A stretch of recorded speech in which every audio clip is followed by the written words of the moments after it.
নমস্কার বন্ধুরা, আমি রাজ। রেলওয়ে চ্যালেঞ্জের ইউটিউব চ্যানেলে তোমাদের প্রত্যেককে জানাই স্বাগত। ফাইনালি ডাব্লিউপির এক্সাম ডেট কিন্তু প্রকাশিত হয়ে গেছে। তোমরা প্রত্যেকেই জানো যে পিআরবি অফিসিয়ালিভাবে সেটা প্রকাশিত করেছে। তাহলে এইরকম একটা কম টাইম পিরিয়ডের মধ্যে তোমার প্রিপারেশন স্ট্র্যাটেজি কীরকম থাকা দরকার, ইনফ্যাক্ট তোমার পড়াশোনার মধ্যে জিকে জিএসের যে পার্টটা রয়েছে, যেটা সবথেকে বড় একটা লার্জ সেক্টর, সেই জায়গাটা থেকে তুমি কিভাবে কমপ্লিট স্ট্র্যাটেজিটা করতে পারো।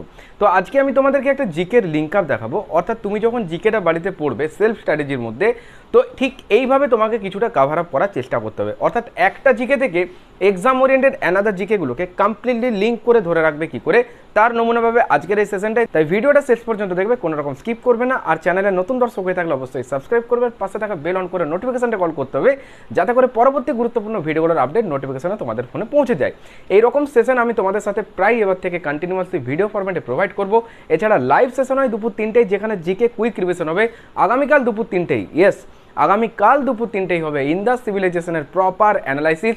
এছাড়া arts section, science section, static GK, current affairs completely quick revision চলবে দুপুর 3টে লাইভ সেশনে। তাই অবশ্যই নোটিফিকেশনটা কল করতে হবে সাবস্ক্রাইব করার সাথে সাথে। ওকে, তো চলো আজকের সেশনে যেটা মেন টপিক, একটা জিকে থেকে এক্সাম ওরিয়েন্টেড অ্যানাদার জিকে কীভাবে লিঙ্ক করে ধরে রাখবে তার কমপ্লিট নমুনা দেবো এই সেশনে। তো দেখো, ডাব্লিউবিপির প্রিভিয়াস ইয়ারের কোশ্চেন পেপারে যে রকম টাইপের জিকে জিএসগুলো এসেছে, ঠিক সেই টাইপের জিকে জিএসটাই তুমি কিন্তু 80% কাভার আপ পাবে, যেটা আপকামিং ডাব্লিউপির পেপারে। কিন্তু বাকি 20% কোশ্চেন এমন হবে যেগুলো একটু স্ট্যান্ডার্ড ল্যাঙ্গুয়েজ ইউজ করবে, তো প্রপারলি সেগুলোও কাভার আপ হয়ে যাবে খুব ইজি ওয়েতে। জাস্ট ভালো করে প্রিপারেশনটা কমপ্লিট করো, তোমার কিন্তু একটা ভালো স্কোর ক্যারি হবে জিকে জিএসে। তাহলে ওরা প্রিভিয়াস ইয়ারে কী টাইপের কোশ্চেন্সগুলো উঠিয়েছিল এবং কোন জায়গাগুলো পিআরবি মেন টার্গেট করে সেগুলো একবার দেখে নাও। ফার্স্ট কোশ্চেন দিয়েছিল বাংলার আকবর কাকে বলা হয়। তো বাংলার আকবর কাকে বলা হয়, উত্তর করে আসবে হুসেন শাহ। তোমাকে এর সাথে লিঙ্ক করতে হবে যে তাহলে কাশ্মীরের আকবর কাকে বলা হয়। আনসার কি করবে, বলবে জুয়েনাল আবদিনী। তাহলে বলো তো সুলতানি যুগের আকবর কাকে বলা হয়। আনসার কি করবে, বলবে সুলতানি যুগের আকবর বলা হয় ফিরোজ শাহ তুগলককে। তাহলে ফিরোজ শাহ মেহতাকে কি বলা হয়, বলবে বোম্বের মুকুটিন রাজা বলা হয়। তাহলে বাংলার মুকুটিন রাজা কাকে বলা হয়, বলবে সুরেন্দ্রনাথ বন্দ্যোপাধ্যায়কে। তাহলে বলো তো ভারতে অর্থাৎ ইন্ডিয়ান অ্যাসোসিয়েশন কে প্রতিষ্ঠা করেছে, বলবে সুরেন্দ্রনাথ বন্দ্যোপাধ্যায়। অনুশীলন সমিতিটার প্রতিষ্ঠাটাকে না সত্যেন্দ্রনাথ বোস। এবার তোমরা বলো তো যে অনুশীলন সমিতির হেডকোয়ার্টারটা কোথায় রয়েছে। আনসার করবে কলকাতা, যেখানে জিওলজিক্যাল সার্ভে অফ ইন্ডিয়া এটারও কিন্তু হেডকোয়ার্টার রয়েছে। পুলিন বিহারী দাস যিনি অনুশীলন সমিতির সাথে যুক্ত, এটা হচ্ছে 1905 সালে ঢাকা। ইয়েস, তাহলে ঢাকার অনুশীলন সমিতির নেতৃত্ব দিয়েছিলেন কে, পুলিন বিহারী দাস। এই যে অনুশীলন সমিতিটা বলছি, এনার যদি বলা হয় যে অনুশীলন সমিতির সবথেকে মেন নায়ককে অর্থাৎ প্রধান নায়ককে ছিলেন, আনসার কি করবে, প্রধান নেতৃত্বকে দিয়েছেন, আনসার কি করবে, তখন আনসারটা হবে প্রমোদনাথ মিত্র। অপশানে দেখলে পি মিত্র আছে, তখন আনসার করবে পি মিত্র।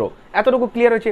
এবার কলকাতা থেকে কি কি কোশ্চেন হতে পারে। দেখো, কলকাতা পুলিশের পরীক্ষা দিতে যাচ্ছ, ডাব্লিউপি পরীক্ষা দিতে যাচ্ছ, তাহলে কলকাতা পুলিশের মোটো কি হবে, বলবে কলকাতা পুলিশের মোটো হবে উইথ ইউ অলওয়েজ। এবং ওয়েস্ট বেঙ্গল পুলিশ ইয়ানি কি ডাব্লিউবিপির মোটোটা কি হবে, উই কেয়ার উই ডেয়ার। এখান থেকে একটা সুন্দরভাবে কোশ্চেন লিঙ্ক করে নাও তো, যে কলকাতা অর্থাৎ ক্যালকাটা থেকে কলকাতা নামটা চেঞ্জ হয়েছিল কত সালে, ইন দ্য ইয়ার 2001। তাহলে 2001 সালে ক্যালকাটা থেকে কলকাতা নামটা চেঞ্জ হয়েছিল। তাহলে বলো তো কলকাতাতে হিন্দু কলেজ কবে প্রতিষ্ঠিত হয়েছিল, উত্তর হবে 1817। তাহলে মেডিকেল যেটা প্রেসিডেন্সি কলেজ, উত্তর হবে 1835। এই কলকাতায় প্রথম মেট্রো রেল চালু হয়েছিল কত সালে, 1984 সালে। 1984 সালে রাকেশ শর্মা মহাকাশে গিয়েছিল, তাই না। শূন্য মাধ্যমের উদাহরণ বললে উত্তর করে দেবে মহাকাশ। 1984-তে আর কি হয়েছিল, ভোপাল গ্যাস দুর্ঘটনা হয়েছিল, যেটা মধ্যপ্রদেশের ভোপাল একটা গ্যাস লিক হয়েছিল ট্যাঙ্ক থেকে, যেটা হচ্ছে তোমার MIC। সেই গ্যাসটার নাম কি, MIC। ফুল ফর্ম বললে কি বলবে, মিথাইল আইসোসায়ানাইড। তার পাশাপাশি লিঙ্ক করে নেবে যদি বলে প্রথম চালকবিহীন মেট্রো কোথায় চালু হয়েছিল, উত্তর করতে হবে কিন্তু দিল্লিতে।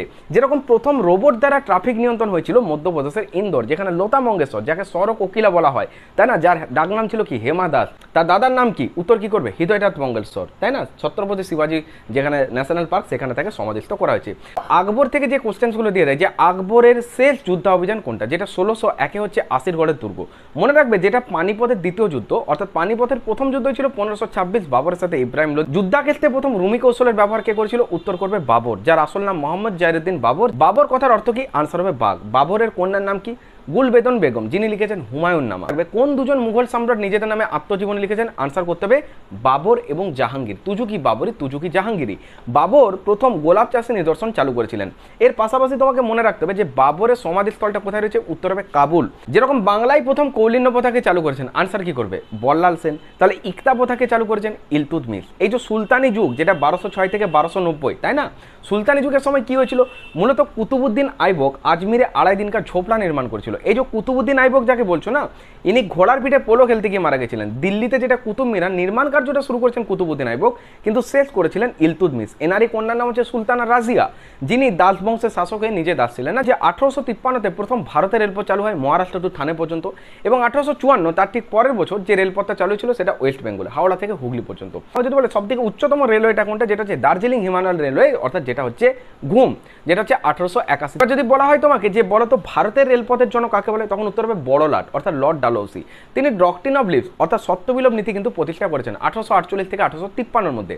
এর পাশাপাশি পিডব্লিউডি ইয়ানি কি পাবলিক ওয়ার্ক ডিপার্টমেন্ট, এবং তার পাশাপাশি তিনি কিন্তু রেলপথ এবং ডাক টিকিটের প্রচলনটা করেছিলেন। কিন্তু ঘোড়ার পিঠে করে ডাক টিকিট চালু করেছিলেন কে, সেটা হবে আবার শেরশাহ দারি চৌকি, রাইট। এই যে ফিরোজ শাহ তুগলক যাকে বললাম, উনি কিন্তু দার উল সাফা নামে একটা দাতব্য চিকিৎসালয় করেছিল, ঠিক আছে। দার উল হার্ব আবার অমুসলমানের দেশ, যেটা আকবর চেয়েছিলেন, ঠিক আছে। আবার আমিরি কোহি নামে কৃষি বিভাগ চালু করেছিলেন কে, মোহাম্মদ বিন তুগলক। এখান থেকে কলকাতা পুলিশে কোশ্চেন দিয়েছিল যে দিল্লি থেকে দেবগিরিতে রাজধানী স্থানান্তরিত করেছিল কে, মোহাম্মদ বিন তুগলক। এই যে দেবগিরি যেটা বললাম, এরই আগে নাম ছিল আবার দৌলতাবাদ। মোহাম্মদ বিন তুগলকের সময় মরক্কার পর্যটক ইবন বতুতা ভারতে এসেছিলেন, তিনি লিখেছিলেন কিতাবুর রেহলা সাফার নামা। এর পাশাপাশি মনে রাখবে দোকানি মুদ্রার প্রবর্তক ছিলেন মোহাম্মদ বিন তুগলক। তাম্র মুদ্রা চালু করেছিলেন মোহাম্মদ বিন তুগলক। কিন্তু বাজার দর নিয়ন্ত্রণ, রেশনি ব্যবস্থা তখন হবে আলাউদ্দিন খলজি। আলাউদ্দিন খলজিকে বলা হয় দ্বিতীয় আলেকজান্ডার, যেরকম দ্বিতীয় অশোক বলা হচ্ছে কনিষ্ককে। কনিষ্ক 78 এডিতে সিংহাসনে বসছেন। কুষাণ বংশের শ্রেষ্ঠ রাজা ছিলেন কনিষ্ক। এই যে কুষাণরা রেশম রুট অর্থাৎ সিল্ক রুটের মধ্যে দিয়ে বাণিজ্য করত। বৌদ্ধদের চতুর্থ সম্মেলন অকা অর্থাৎ অজাসত্তু কালাশক অশোক ও কনিষ্ক 483, 383, 250, 78, রাজগিরি, বৈশালী, পাটলিপুত্র এবং কাশ্মীরি জলান্ধর, এখানে কি হয়েছিল, এগুলো অনুষ্ঠিত হয়েছিল। তার পাশাপাশি মনে রাখবে মস্তিব অর্থাৎ প্রথম অক্ষরগুলো যেগুলো হচ্ছে তোমার সভাপতিত্ব করেছেন। এইভাবে জিনিসগুলোকে লিঙ্ক করতে হবে। যেরকম বৌদ্ধদের হিনজান মহাযান সম্প্রদায়ে বিভক্ত হয়েছিল বৌদ্ধদের চতুর্থ সম্মেলন, যেটা কনিষ্ক সমত হয়েছিল। এই যে কনিষ্ক যাকে বললাম, কনিষ্কর সময় কি হয়েছিল, মূলত দ্বিতীয় কদবিশেষ বা ভীম কদবিশেষ তিনি কিন্তু নিজ নামে স্বর্ণ মুদ্রা কিন্তু চালু করেছিলেন। এরা ইউচি নামক একটা যাযাবর গোষ্ঠীর কিন্তু শাখা ছিলেন। মুঘল আমলে প্রচলিত মনসবদারি ব্যবস্থা, তো মনসবদারি বলতে কি, যেটা হচ্ছে সৈন্য ব্যবস্থা। মনসব কথার অর্থ কি, পদমর্যাদা। যেরকম হুমায়ুন কথার অর্থ কি, ফরচুন মানে ভাগ্যবান।